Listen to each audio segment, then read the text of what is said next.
Tech Talk with Matthew Dickerson. Matthew Dickerson. Tech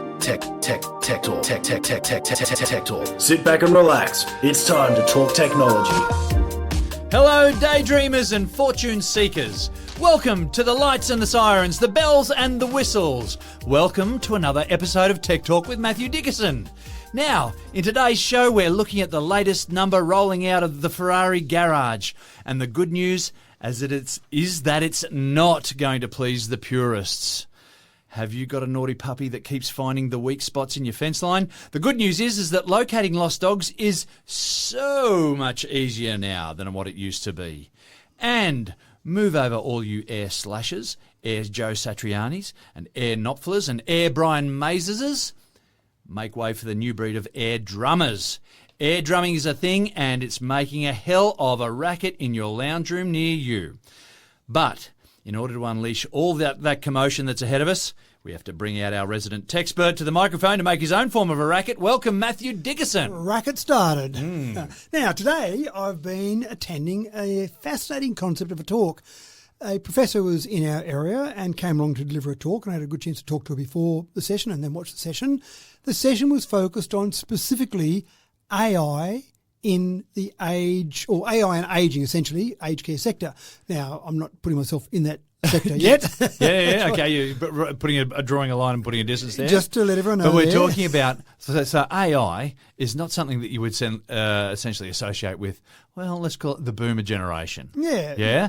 And so they're ones that might have backed away from using that sort of stuff out of, maybe I'm making too many generalisations here. Well, and I think that was what I got out of the talk, is that maybe we do make some generalisations. Maybe we do assume that people in that particular stage of their life, the third stage of their life, if you like, maybe they do shy away from AI. Maybe they're a bit concerned about it, and maybe some people are, but that would be unfair to those people, but also to the facilities that might be serving those people. And so one of the things that I got out of the talk was that the aged care sector, which we've talked about before, that has in the past experimented and used and will in the future some AI tools to deliver better care, absolutely that's the market that's absolutely primed for some AI care. So we've talked about some facilities, robots or robotics. Last week we were talking about some stuff there. Yeah, and it's not just about robotics, but it's certainly about utilising the technology that we have. And one of the quotes from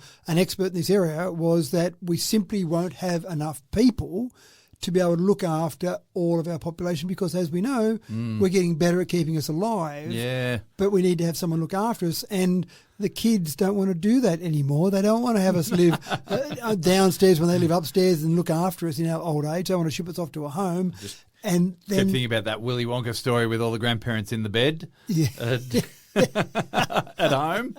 That doesn't happen anymore. It doesn't happen ananymore. No. That's right, except if you're in Japan. It seems to happen in Japan and maybe in India as well. But that's going to be an issue. So how can you use AI? And so I suppose the thing that I got out of it is that we talk about AI a bit on this podcast, and there's a whole range of different areas we talk about, but it's such an important topic for that sector that this person from the University of Sydney was focused specifically on AI and the aged or ageism, AI in aged care sector, focused on just that part of the community. I thought, wow, that's so specific.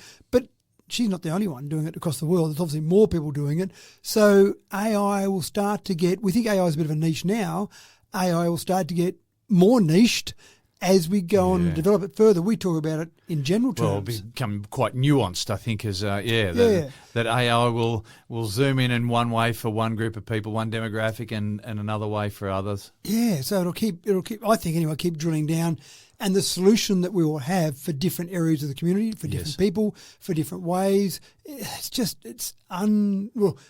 I struggle to think about all the different ways that AI might be used as we go forward. Almost unlimited. Almost unlimited. It's almost unlimited. She did say, a funny story though, she was on the radio this morning talking about AI and asked people to ring in and have their AI questions, and someone ring in asked about artificial insemination. So just to be clear here, we're talking about artificial intelligence, not artificial insemination. Sorry. So people were calling in to ask about artificial... One person apparently, not people plural. One person called in and wanted to know how artificial insemination would be relevant to old people. So they're a bit concerned what they're going to do with old people. They might just have an interest. They might.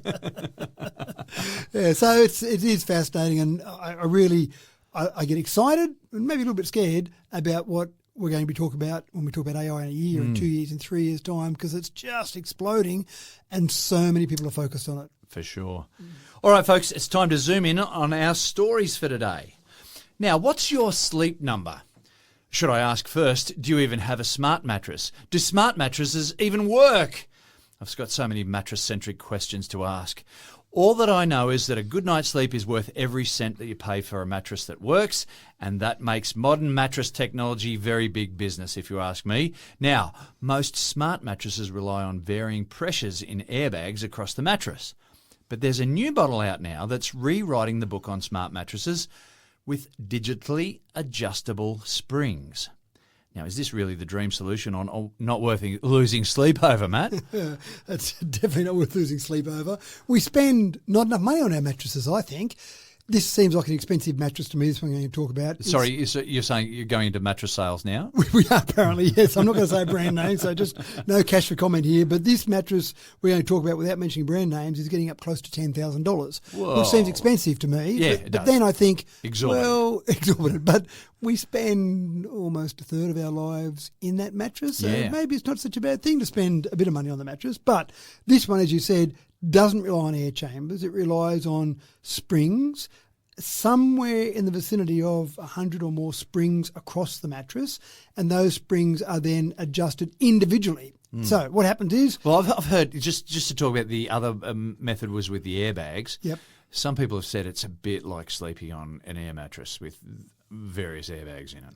And it's probably that's what they're trying to create, is it? They're trying to create it's about different sorts of ranges of pressure. Some people like a softer mattress, some like a firmer mattress. Yeah. But it's still got that airbed feel about it, which doesn't entice me. So this is trying to do the same thing as the air mattresses, but using springs to do it, and then changing the tension on those springs to give you different tension across the mattress. You can change the tension on a spring. Well, I imagine what they're doing is actually having an activator at the bottom of each spring that would move up to make it firmer, so you're compressing the spring slightly, or down to make it softer. That's okay. I haven't seen the mechanics of it, but that's the way I'd imagine. Move it up and it gets lumpier. And you move it down, it gets less lumpy. Maybe. So, I don't know how they do it, but they've got the ability to measure the pressure. They've got pressure points across the whole mattress, measure the pressure on your body on different points, and they're trying to even out the pressure. You don't want more pressure on one part of your body, less on others. And as you move, it micro-adjusts the pressure on those different springs to give you an even feel. So the first thing you do is you pick your hardness. You've got from 0 to 100. You can say I'm a 60 or an 80 or 90, whatever it might be, and you get the feel that that's about right in terms of hardness level, and then off you go to sleep. And in some experiments I watched there, the system adjusted the pressure 200 times throughout the night for someone that did move around a bit. Because on their back, they've got different pressure points. Your body's shaped differently on its back compared to on your side. Yeah, on your side where you got your shoulder and your hip. Compared to on your stomach maybe, which I don't know how anyone sleeps on their stomach. It just seems like you're going to break your neck. But some people do sleep on their stomach. Like 6 months old, but yeah, that's right. Or maybe you're face down on the mattress. It sounds like ripe for suffocation. So it adjusts it automatically as you sleep. And of course, if you've got someone in the bed with you, it can have a different sleep number for them as well. So you could be a 60, they could be an 80, and that's okay because the tension will stay the same on your side of the bed, except if you get someone who likes to sleep diagonally, which then gets into your part of the bed. But ignore those people. You stay on your side, I'll stay on my side. Sprawlers. Yeah, that's right. So this, to me, is really just trying to get that beautiful, even pressure across your body, sleep beautifully, get your wonderful sleep that you need, and then away you go, feel refreshed the next day. So again, I think some people will balk at the pricing, but we spend a lot more money than that on other things which we don't spend anywhere near as much time in. So anyway, quite fascinating.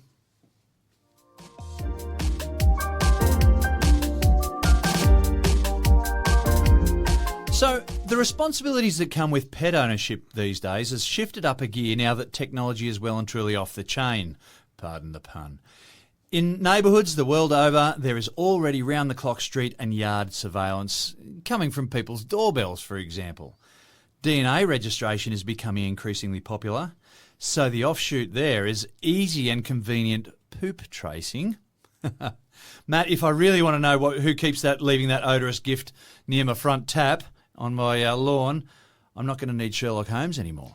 And I wonder how much the dogs are going to complain about privacy. Yeah. Because the dog union out there, I'm sure, is not happy with some of this privacy invasion. So there's a couple of things here. Well, if they're going to invade my privacy by pooping on my lawn, you're happy to. I'm happy to pinpoint them for it and shame them on social media. That's fair enough too. So the first one that I loved in this one is that you take a photo of your pet and essentially register that on a number of different sites you can use to register the look of your dog.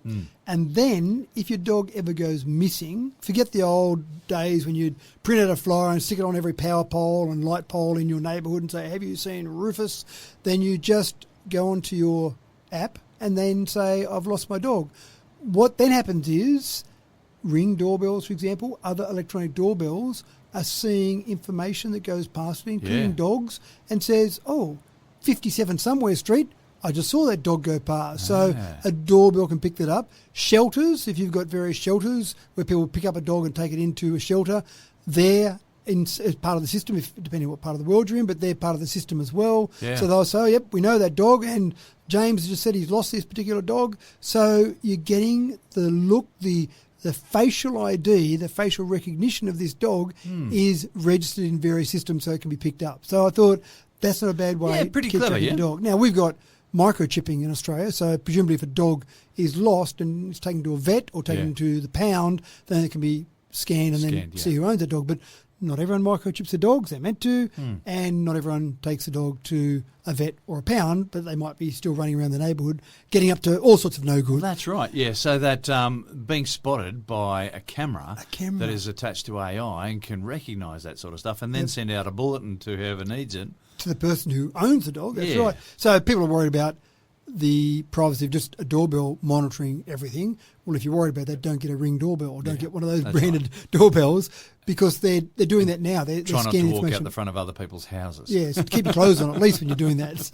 So do that. The other one that I thought was quite interesting was that some landlords are worried, more in apartment blocks than individual houses, about the fact that some people have their dogs out the front or walking around and they leave some little presents there. Decreasing their net mass. Exactly right. To make themselves lighter to be able to go and run around even further. And so then when the landlord says, okay, there was a deposit left down in the foyer, who did that? Oh, I don't know who that was. Oh, I didn't see anyone. So they're now asking, some landlords are saying, if you want to have a dog, you've got to register the dog's DNA.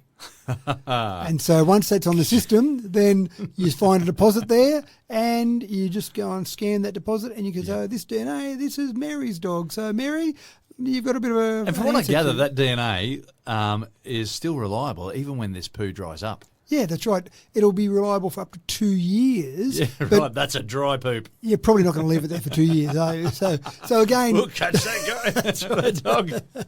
So I did do an April Fool's Day joke one year where I did actually say that to solve litter problems in our local environment, we're going to scan or put on record the DNA of every resident in our community, and then every bit of litter that was found, we do a DNA scan and go, oh, we know who dropped this bit of litter. And of course, privacy advocates jumped up and down. Yeah, that was received well, wasn't it? Yeah, that's right.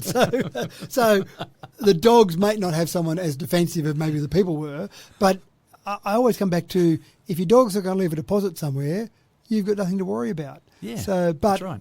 Or if your dog leaves a deposit and you clean it up, then you've got nothing to worry about. That's right. Now, I don't know off the top of my head how many genetic markers we normally use to identify a human. Do you know off the top of your head how many? No. So in these dog profiles, they use 16 genetic markers to narrow down that dog. And I would imagine in an apartment block, for example, you're probably not necessarily going to have brothers, siblings in the same apartment block. It's possible, but with 16 genetic markers, I reckon you're going to be able to narrow it down to one of those ones in the apartment block. Well, it'd be 16. So we're talking about the location there, 16 times 4 is more like, what is that coming out to 64 or whatever? Yep. But then, is it about permutations? There's probably a well, much greater permutation that is associated with that. I'm sure there's more than 64 variations of that with 16 genetic markers. So the other one is that another company is looking at the nose being used as a fingerprint. So the nose print, they say, is just as unique as a human fingerprint. So you can start to record things. So, for example, you can record if dogs have had all the shots they need to have to be part of our society. And you do that by taking a nose print and then keeping that on record. So any dog that comes along, you take a nose print and away you go. Now, microchipping kind of solves that problem as well. Pad. Yeah, that's right. So when you see a dog with ink on its nose, you know it's been up to no good. So there's a whole range of things we're doing. But pet business is big business. So you've got people that have got pets and they're doing these things now.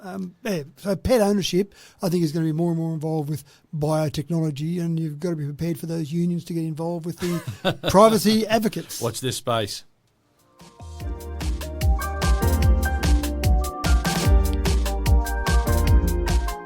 Pilot training in the military has always been a challenging game, and with VR simulators, training has certainly been gamified in a big way. But in a game where effective training requires a very specific level of stress, and we're talking fighter pilots here, drawing out the very best of those who already have the right stuff takes a considerable amount of mind reading in real time. Well, blow me down and call me Biggles, Matt. This looks like a job for brain-computer interfacing. It does, doesn't it? And this is not the BCI where they're going to drill into their skull and stick some electrodes in their grey matter. Not yet. That's right. But at the moment, it's using and we've talked about this before, we're using the scalp sensors. Scalp electrodes, yeah. Yeah, that's right. So you think when you're in the Air Force training to be a fighter pilot, you're the best of the best. I've seen Top Gun. We know it's the best of the best, right? Yep. These are the need for speed. The need for speed, that's right. These are the guys and girls that have got the best reflexes, the fittest, the most able. But what they've found is in the training is that some of the best are not quite as good, and some of the best of the best are even better.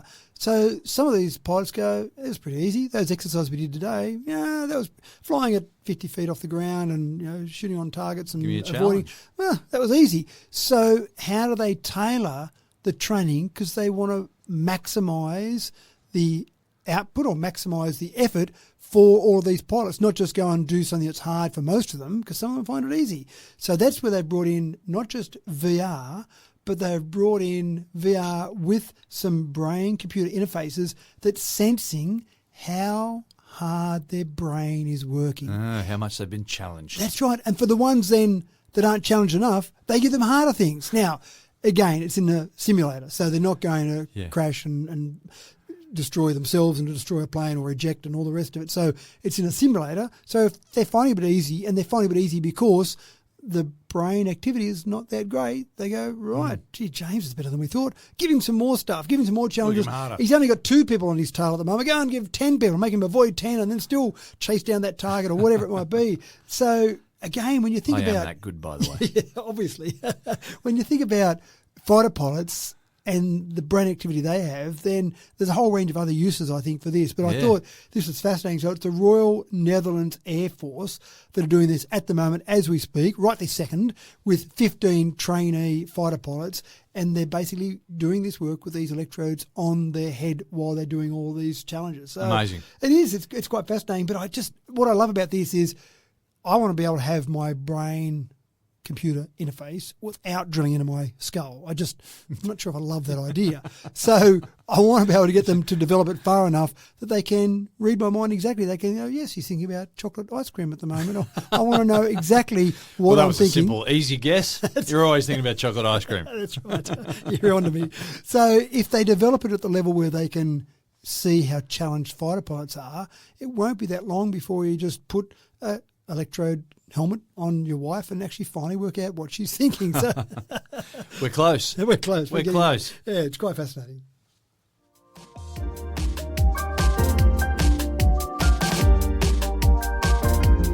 So here's an industry that wasn't a thing 10 years ago. As an offshoot from the funeral industry, AI now provides an option to continue the conversation with a beloved relative. Welcome to the world of Deathbots. Now, there's a coldness in that little title. Sounds a bit like an offshoot of the Terminator movie franchise, but there's nothing sinister about it. AI creates a video avatar or a doppelganger of your dearly departed that looks and sounds just like the real person, so your conversations can continue. Now, we've talked about this before, Matt, but it seems that now letting go means that you can hold on for a bit longer. And we have talked about it a little bit before, but I'm doing it again because it's developed a lot. Okay. This is something that was a bit experimental, and they tried a few examples of it. And it's quite obviously quite popular. It's getting among popular. Some people. Yeah. So the estimation is that it's getting to the stage where it will probably be an industry worth hundreds of millions, maybe billions. And people more and more are saying, well, if I can have all of this information from my loved one, their emails, their text messages, their social media, anything they've written, their voicemail messages, record their voice, then I've pretty much got a handle on everything this person thinks. So what AI is good at doing is taking the patterns, the information that they can look at, and they can say, I can replicate that all day long, and I can add a bit of logic to that. I think that this particular person does A, B, and C, so logically they'll do D, E, and F, and so you can have conversations with them and you would think you're talking to that person who's now expired. Yeah. And I read some reports about some people who tried it, some people who are researchers into that, but they actually went and created their own Deathbot of themselves, which is a bit freaky. So we're going to talk about this name too, Deathbots. It's a little bit, I don't know, Transformer-ish, Terminator-ish, but yeah, we've got to find a gentler name. A better name, because it sounds like, a Deathbot sounds like... Something that's coming after you. That's right, it does, doesn't it? It's going to keep you awake. So these people, we've got to come up with a new name for that. These people created their own afterlife bots. How's that sound? Okay, that'll do me. Yep. That's right. So we'll call them Deathbots for the time being. Right, yeah. So you didn't like afterlife bot, obviously, so it wasn't good enough. I'll work on it harder. So these Deathbots were created. These particular researchers created them, fed into them a lot of their messages, a lot of their emails, just any information where they'd written things. And then from there, they said, okay, now have a conversation. And they went, I was speaking to a twin of myself. It was quite fascinating just how close it was. Now, you can go further than that, of course. We know that you can get voice replicated to sound like someone. We've done it on episodes of this where we've just shown off how close you can get to our voices being produced by a computer. It's weird, folks. It's very Feels weird. And the funny part was, one of these times when we did that for ours, I just used a free service that I uploaded a few minutes of both of our voices, and it sounded like us with an American twang. And one of the researchers I found was that they complained because it sounded like their voice with an Australian twang. And so I've got to find that particular service they used and use that with our voices, so we've got an Australian twang with that. But it's just fascinating how much information they could do. But what happens next week? They pass away today, and something happens in the news next week. Someone says, oh, what do you think about the Winter Olympics? And so they're giving opinions on things that they would have had no opinion on. But again, these AI tools will look at all the information they've got on that person, and they'll make some assumptions from that and say, well, here's what they thought about all that. So I think about the Winter Olympics, they would think this. So in the future, you would have opinions of that person that would be based on everything they had in the past. And let's face it, you can pretty well guess in some cases what someone's going to think about something because you know what they've said in the past. Yeah. It's consistent with them. So it would be a bit freaky and a bit scary, especially if you had the Deathbot while you're still alive, because you could say, so can you tell me what I think about the Winter Olympics? And you'll hear an opinion back that's completely in line with all of your other comments, all of your other thoughts. So you can go down rabbit holes and have arguments with relatives that you would have had over the Christmas table long ago. How long? There almost needs to be some regulation put in place. You can only have a Deathbot for 10 years or some time frame, because imagine in 200 years' time you've got you and I still talking. People still ask you questions. That's it's right. So it's a big industry, and I'm not sure that it's great for. Some people say it's good for grief, but does it mean you're holding on to someone for longer? At some stage, that Band-Aid's got to come off. Yeah, that's right. And I think the other thing that's interesting is that my kids don't live in the same town as I live, and I talk to them on the phone on a semi-regular basis. When we see them in person, it's nice, but it feels like we're up to date with what they're doing and we're still in touch with them because we talk to them on the phone. Yeah. So with this, do you really need to see someone in the flesh? It's nice when you do that, but you could just keep having those virtual conversations for a long time and still think they're there. And then are your memories influenced by the new conversations you're having, which then affect your memories of them while they were still alive? Now, here's another one. This is just weirding me out, and I'm having trouble with it. One of my kids has just bought herself an apartment, and she's doing a few fix-up things in there. And so she rings me semi-regularly and says, now I've got to do this, Dad. And what do I do? Like, how do I sand a door, for example? Just some basic things like that. Yeah. So if suddenly I was gone, but she had all my information, would that be relevant? How would my information on how to sand a door? I've never written that down. I've never talked about it until now on this podcast. But how would that information ever get to my daughter? Maybe be better advised. Maybe the Deathbot would just go, I've got no idea. I've got no information about Matthew's knowledge, but I'll just go out to the internet, get information on how to sand a door properly, and away we go. You've got some homework, because we can get an answer to this, you realise. We can work out exactly how this is going to pan out. I want to go and create my own just setting Deathbot. up, so you're going to get a doppelganger of yourself going. So and we see could if your kids can recognise the difference. Well, that'd be interesting. I'll just have a conversation with one of them and say, was that me or not? We could upload 260 episodes of Tech Talk. There's a whole bunch of thoughts. They'd say everything you talk about is technology, though, Dad. So, so it is a fascinating thing. I keep changing my opinion on what I think of it, but it just goes to show how far that generative AI has come, where it can actually pull information and create a personality that matches someone's personality very closely. The question will be is, do you have to let go? Yeah, well, does grieving have to include letting go? Yeah. And I think that'll be the new thing, won't it? Well, it will. Just, for now, we know you've got to let go. Yep. But what if you don't have to let go? Well, that's, I suppose, the thing, whether we need regulation or just some ethical boundaries around how far this can go. It's very freaky.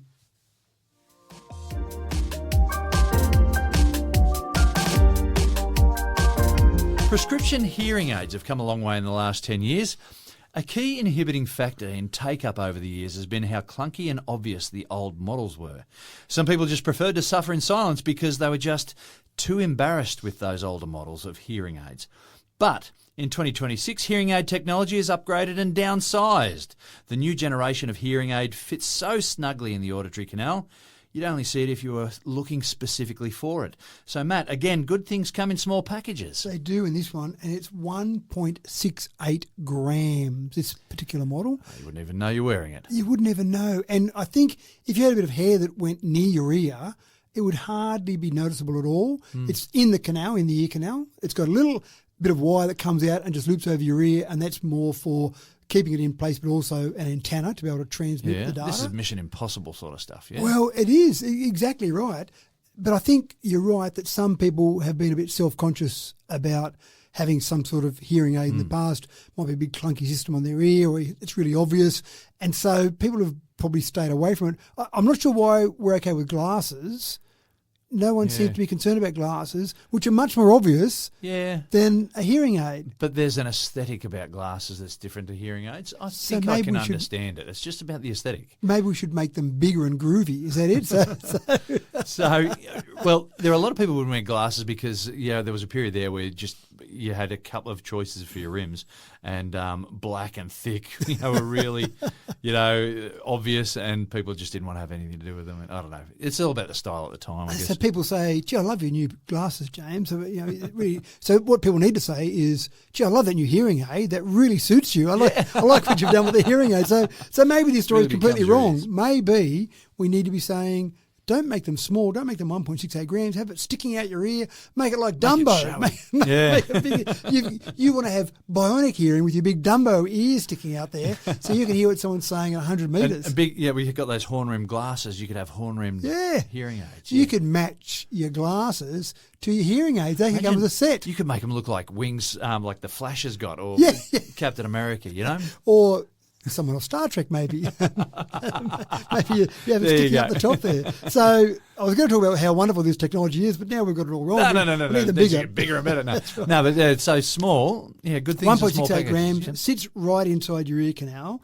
One feature I do love about it is that people often talk about the fact they've lost their glasses and people want to have some sort of technology on their glasses to find them. Well, these do have the Find My iPhone feature, the Apple feature, built into the hearing aid. So if you take them off, if you I don't know, sleep or you charge them, whatever, and then forget where you put them, then you can use the Find My to actually hear where they are, although you might be able to hear because you haven't got your hearing aid in, but that's all. Do you know, can you control volume in any way? Do you do that with your phone or something? Or Yeah, so they're set up to control via your phone. And one of the things that's really clever with hearing aids is that you can change the environment you're in. So you can be in a one-on-one conversation, you put it on one-on-one conversation, one setting. You're in a crowded environment, you change the setting. You're in a concert, a rock concert, you change the setting. So regardless of where you are, you've got that ability to change that setting. And you just do that via your phone. They're connected via Bluetooth, obviously. But the other part is you don't need to buy a set of earbuds because if you wanted to listen to music, you've already got a device in your ear that can produce a bit of music. So you've got everything covered there. I think people probably will be more and more accepting as they get to that smaller size, despite our demand for larger hearing aids. I think the rest of the world is saying small is good. And I think we'll just find that this technology will keep improving and the quality of what it produces will keep improving as well. Yeah.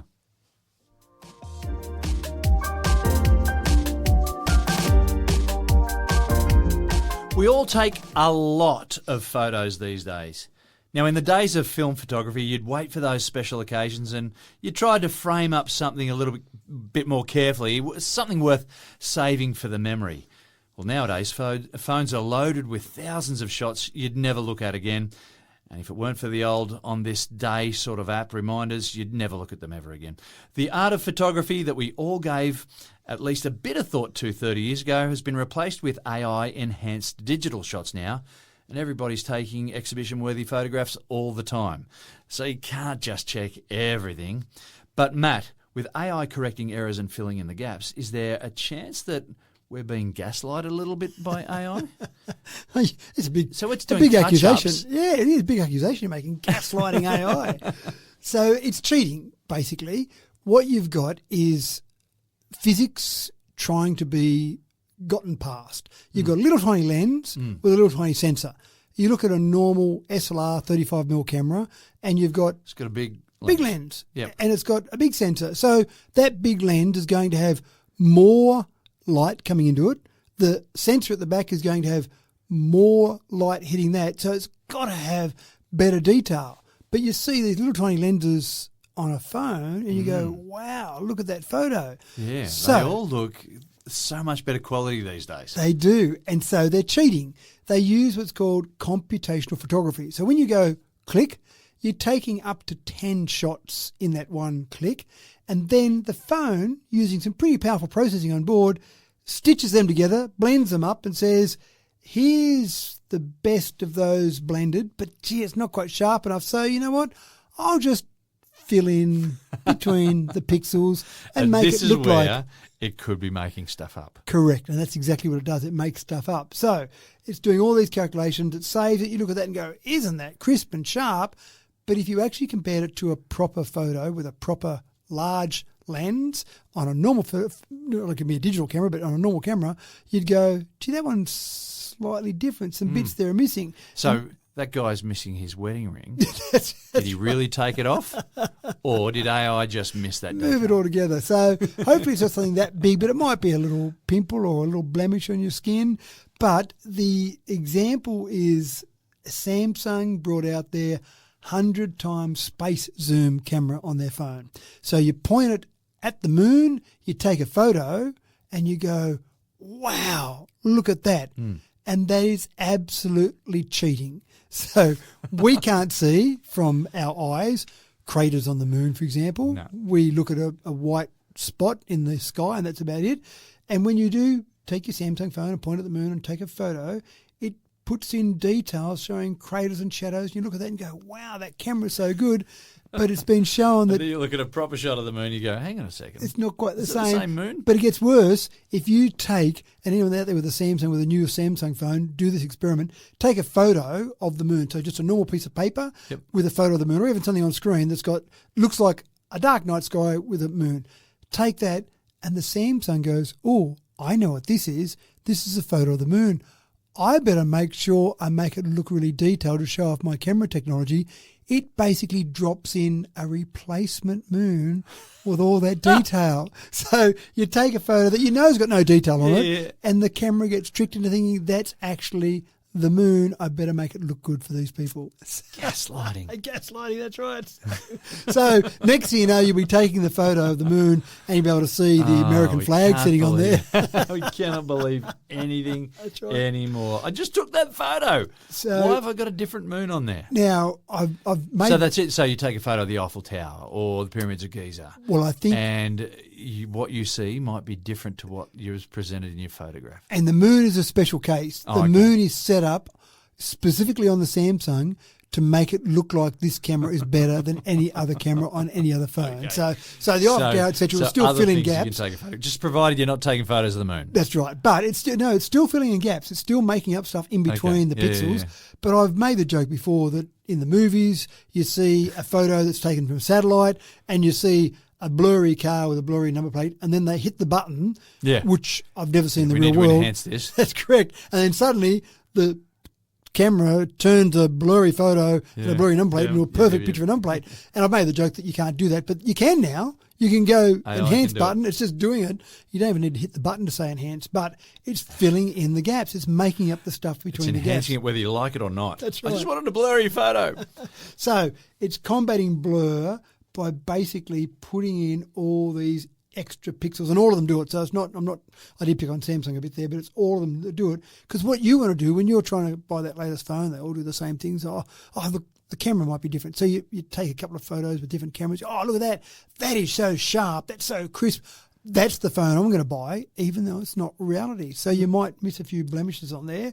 In the Asian markets, where they do seem to be, in Korea in particular, I remember going through Korea and I had a couple of kids with me and my wife, and they just commented, I didn't really notice it much, but they just commented on every shop we went past in a shopping mall had beauty products. The Koreans in particular seem to be absolutely obsessed with beauty and with skincare. And you know, there were some women there that told me they were 97 years of age, looked like 20-year-olds. It obviously works, their skincare routine.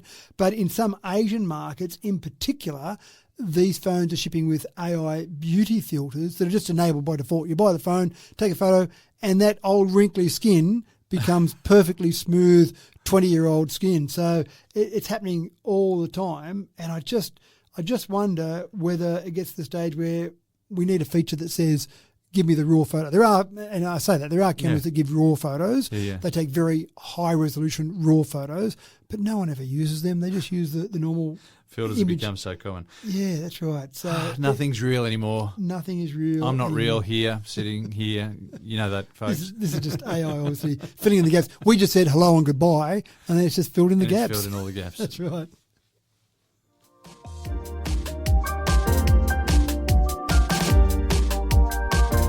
Months ago, we hinted that the next story was on its way. Well, bust out the scarlet red ticker tape, because the first fully electric Ferrari is ready to hit the streets, ladies and gentlemen. There'll be no growling beast of a V12 engine here, just sleek scarlet blur gliding its way across European freeways, with a gentle swish as it brushes by its internal combustion competitors.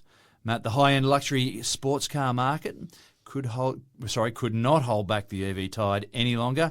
The bubble was burst with a bright red flash. Yeah, and I assume it's pronounced Luce, L-U-C-E. Luce? Would it be Luce? Yeah, Luce sounds better. I want to say Luce. Yeah, okay, let's go Luce. So the Ferrari Luce, now it's not your normal Ferrari look. It's not the sports car look. It's more a family-friendly Ferrari. So it's still powerful. It's still designed to be a Ferrari, but just a bit bigger to fit the family in rather than just two seats to go. No one's going to see what it looks like when it whizzes past you on the Autobahn. No, that's right. So one of the things that's fascinating in this is that the whole interior has been redesigned, and the company that's done that is a company called Love From. And that's a company which means nothing to most people, except when you find out that this is the design studio that was founded by Jony Ive. Now, many people would know him from Apple days. So he was the one that was given a lot of the credit for the beautiful Apple look, the beautiful simplicity of the Apple iPhone for many years. And it was a big deal when he left Apple in 2019 and went and started his own studio. And so he does design projects for people, obviously. Ferrari said, yep, can you do that for me? It actually got loved from, was a little business he started up when he left Apple. And I'm sure Joni wasn't struggling for dollars, but he sold this business last year to OpenAI. Not sure why OpenAI wants a design studio, but he sold it to OpenAI for $6.5 billion. Oh, wow. Yeah, okay. for doing a few pretty pictures. That's pocket money, yeah. It's not bad, is it? Yeah. So the whole interior of this new Ferrari looks a bit like an iPhone 4. It's got that beautiful symmetry, lots of squircles. I love the word squircles. So lots of squares with rounded ends, so squircles. Lots of symmetry, lots of circles in general. Very much a minimalist look, but it's still got something that just makes it look distinctive. So when you jump in that Ferrari, it's still got some tactile, and Joni Ive was interviewed about it, and he still said, I still want a car that's got some tactile feel, some buttons to it, not like a Tesla that just has one touchscreen for everything. It's got several touchscreens. It's got 40 individual pieces of Corning Gorilla Glass throughout the cockpit. It's using aluminium. They've got a range of aluminium panels, and you've got the controls behind the dash that will change depending on what the car's doing. So it's an LED display behind the dash, but changes depending on what you're doing. So I just love that look. But the big story here, I suppose, it's all fascinating in terms of that internal design, but Ferrari has said, you know what, we've got to go full electric. We've done some hybrid stuff. For the last 10 years, we've been doing a bit of hybrid stuff, but now it's time, folks. Let's take Ferrari time for a different all toy. the way. Yeah, that's right. So the world is moving on, and the world is moving on with style. And it'll be interesting to see how the other high-end luxury sports cars follow.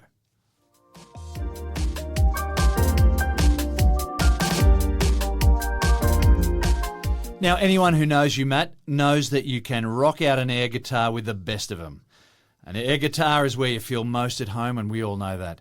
Given the right cut-off T-shirt, a pair of spiked leather bracelets, and a Mel Gibson Lethal Weapon mullet wig, and that smart money is on you to take out any guitar challenge in the country. That's the air guitar challenge, I should say.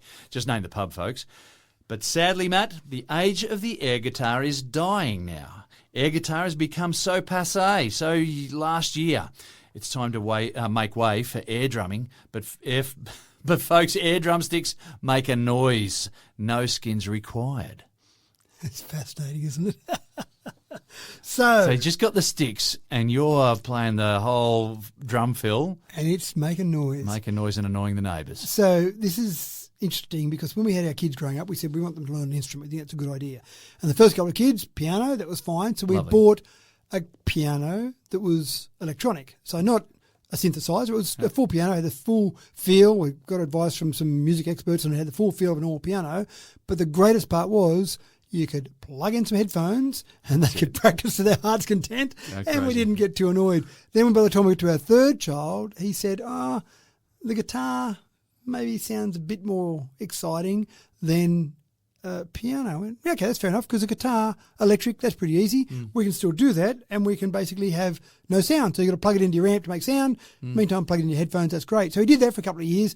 Then he decided he wanted drums. I went, oh no. Like violin, saxophone, drums seem to be the three instruments that you don't want your child to play unless you've got a soundproof room somewhere. We said drums. So we researched it and we found some electronic drums, electronic drum kit, where you could play just like a normal drum kit, hook it up, make noise or not make noise. So we thought it was fantastic. But if only this would have been available when our son was doing the drums. So this is something, we've talked about some other things before, where you go back maybe 10, maybe 15 years, and it would have been impossible. Just the technology had not developed far enough. And this idea here that they've got is not about, gee, I'm glad someone came up with that. I would say 10 years ago, if not say 15 years ago, you might have had the idea, but you could not have done this 15 years ago with the technology that's in these drumsticks. Was it just about the processing power, or was it a... Well, I think a whole range of things. So the first thing you've got, they look like drumsticks. So great, you've got some drumsticks there. As you say, you've got no skin to hit them against.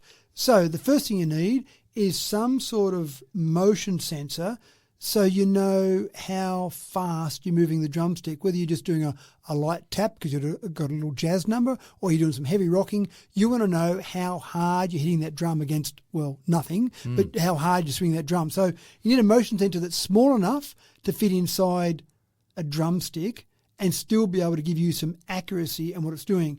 You need to be able to track the position, the movement. You need a 9-axis navigation chip to constantly work out the angle, the speed, the direction. You need some sort of vibration tool in there so when you hit the drum, it actually gives you some feedback. Mind you, the drum is air. So you're swinging this in midair, you need some sort of vibration. You're still feeling some sort of resistance there. Correct. And you need that to change depending on how hard you're hitting the drum that doesn't exist. Then you need some connectivity to an external device so you can hook it up to an amp. And obviously, in all of that, you need a battery to power the whole thing. So all of those different components to fit inside a normal-sized drumstick would not have been possible, as I say, maybe 15 years ago, maybe 10 years ago. So that's what you've got now. You've got drumsticks that you can play. They've got 128 levels of velocity sensitivity. I mentioned the 9-axis navigation chip. So this can work out how fast, where you're moving them. If I'm hitting my drum in front of me or I've got my snare off to the side, it works out that I'm hitting it in front of me or off to the side. I want to see a busker down in the middle of Sydney, in the middle of Martin Place, playing these air sticks and making a whole drum noise. You see people down there sometimes playing various drums. They have a drum kit or they have buckets they're playing. Yeah. I want to see someone down there in Martin Place playing the air drums because I think it'll be fascinating for people to walk along and go, what's going on here? There's nothing. He's hitting nothing. Just shaking these sticks. That's right, and noise is coming out. You've also got the ability to give you, like a foot pedal. So you've got a foot pedal that doesn't for the bass, hit, that's right, but doesn't hit any drum because there's no drum there. But you've still got a foot pedal to give you the bass, the rhythm, if you like, of that particular drum kit. So I thought that was all fantastic. Plug it into headphones while you're practicing. Plug it into an amp, and then pump out the sound. Get an amp that goes to 11 if you really want to annoy someone. All the way up to 11. So all of this again is just something that's not needed. I mean, there's some instruments you wouldn't want to play if you're a bit mobile. So the cello, for example. It's a difficult one to move around the stage with. That's right, the drum kit. I mean, some of the things you don't want to go and get on the train with your drum kit because you're going to go and play some music at a friend's place. Concerts look all totally different. People are going to be walking around with just these air sticks. Imagine that. Imagine if you came out, you go to a rock concert, you go to a Bruce Springsteen rock concert, and the drummer comes out with no drum kit and a couple of drumsticks, and you go, no, something's wrong here. They're pretending. They're playing, pretend backing music. That's or right, drum. the backing track. That's right. What I would be fascinated to see is how well it would translate. If I go and learn how to play the drums on air drums, could I actually play the real drums? And vice versa. If I take someone that's a great drummer, let's go and get Phil Collins on the line and say, Phil, go and get some air drumsticks and see if you play them straight away as if you're playing a drum kit. It'd be fascinating to see, wouldn't it? So, yeah, absolutely fascinating technology. And do we need these? Probably not. But it's probably getting to the point where it's making it easier for people to get into a musical instrument when you don't need, the musical instrument. I like the idea of putting on the headphones and just walking around. You don't have to buy the full kit and all that sort of stuff. That would have been saved a lot of expenses for a lot of families. I've seen people who do play the drums on the way to their drum kit or sitting there waiting, and they're just tapping away in midair, just almost warming their hands up. But imagine if you saw that happening, but they were actually hearing the drumming. Like it would be a bit freaky, I think, just to watch that and go, where's that coming from? How is that possible? What is going on? We're living in the future. Time to put away those air guitars.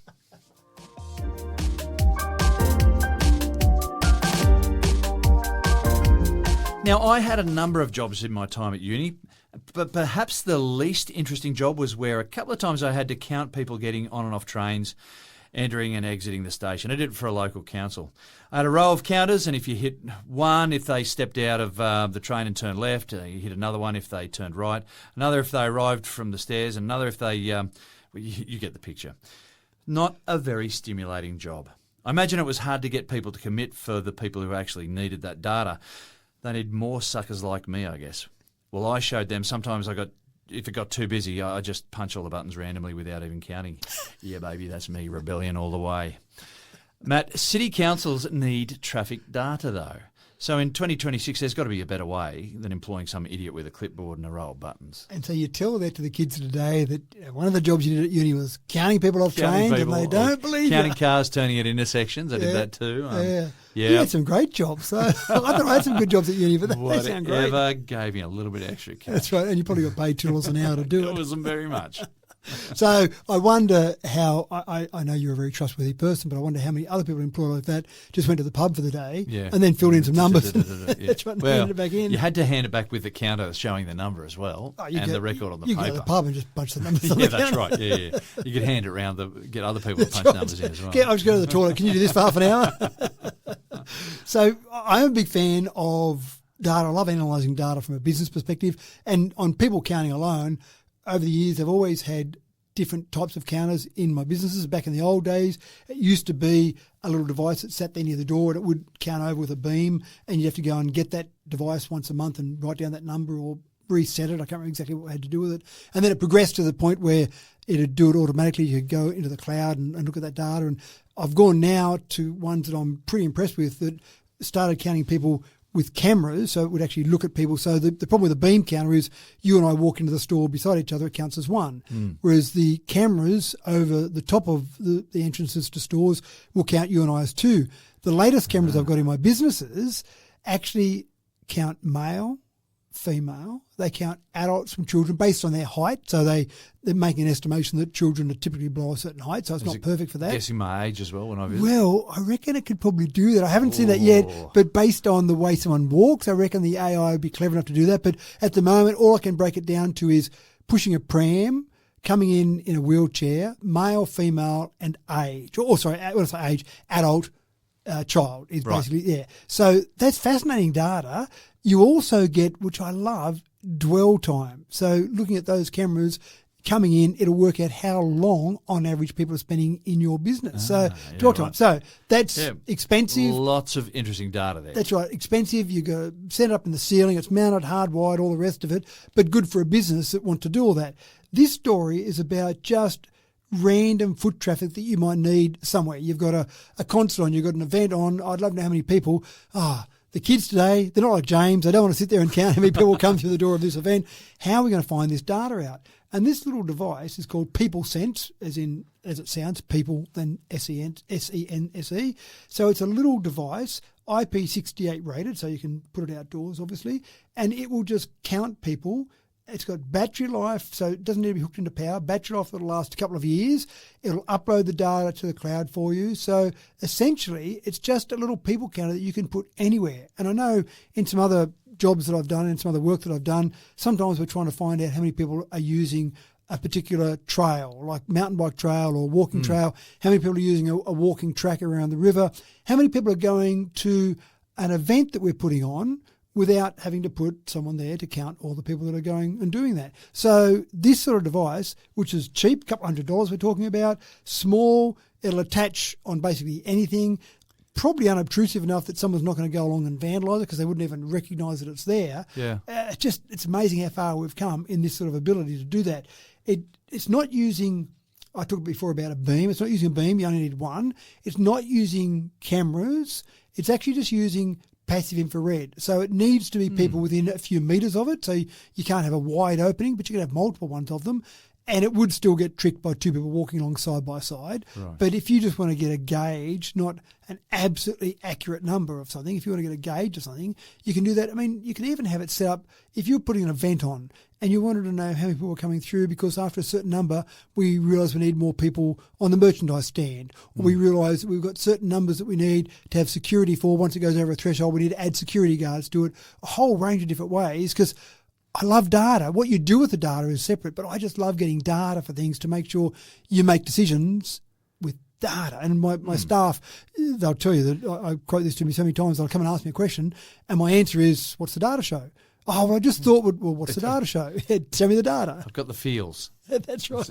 And that's not good enough for me. Yeah, no, fair enough. And sometimes you'll have the feel, and your feel may well be right, but I'll say, give me the data. Make a decision based on the data, not on just, oh, no, it feels right. We should have more staff on. Why? Oh, it feels busy. Well, what do the people counters say? How long people are dwelling for? You know, all that. And you look at the data and, oh, absolutely, we need 3 more people on. Or actually, no, you're just all bludging. So so this little device, I say it's called PeopleSense, little device that uses the Internet of Things. That's why it can go for so long with a small amount of battery power. So it's not like it's using something like the mobile phone network, constantly connected. It would only connect when it needs and send a tiny bit of data, which is just the number. So just a very clever idea and a very clever use of technology. And you could get near real time. I think it would probably update every 10 minutes. Maybe you could do a little bit more often than that, but that'd be often enough. I think if you get an update every 10 minutes where the people counters are up to, you'd get an idea of how busy some area is, how busy some festival is, how busy some exhibition you've put on is, and you'd soon get a feel for it. So and very get clever. a good feel for it and make some positive changes here. Yeah, exactly right. Yeah. Good-o. All right. Well, that's all there is for another week. This well of news stories from the future has virtually run dry. There's nothing left but a heavily pixelated animation of an empty bucket. Thanks for another cracking tech talk, Matt. And I'm going to give away a secret here. Hopefully my son's not listening to this episode, but I think I'm going to go and buy those drumsticks? air drums and just give them to my son and say, just do me a favour, go and bust down Martin Place for just an hour. I just want to see people's reaction. I just want to see what they do when they see you drumming away. You got your amp beside you and you're just drumming into thin air. I've got to say, when we get to this stage every week, I think about, which of those stories do you reckon I could, go the furthest with? And I thought, the Ferrari, but then I'm never going to have one of those Ferraris. The drumsticks, though. You might, you reckon? I could annoy the hell out of some people with those. And actually, speaking of annoying people, you could, because you could hook up an amp somewhere. Yeah. And next thing you know, you're banging away drums and people are going, where's that coming from? And you're looking there going, I don't know. And just waving some sticks around the air. Because there's no drum kit. How can they possibly make a drum sound with no drum kit? So, I really want him to try that. Anyway, I'll line him up for that. And thank you one and all for joining us once again for Tech Talk with Matthew Dickerson. It's the only hydrogen-powered podcast on the entire internet to give you that fresh, sustainable feeling inside. That's good podcast. I'm your host, James Eddy, wishing you a satisfying week ahead until we meet again for our next episode. I hope you'll join us all again for that, and maybe tag a friend to come along again with you for the ride. The more the merrier. Until then, take care, and we'll see you when we see you.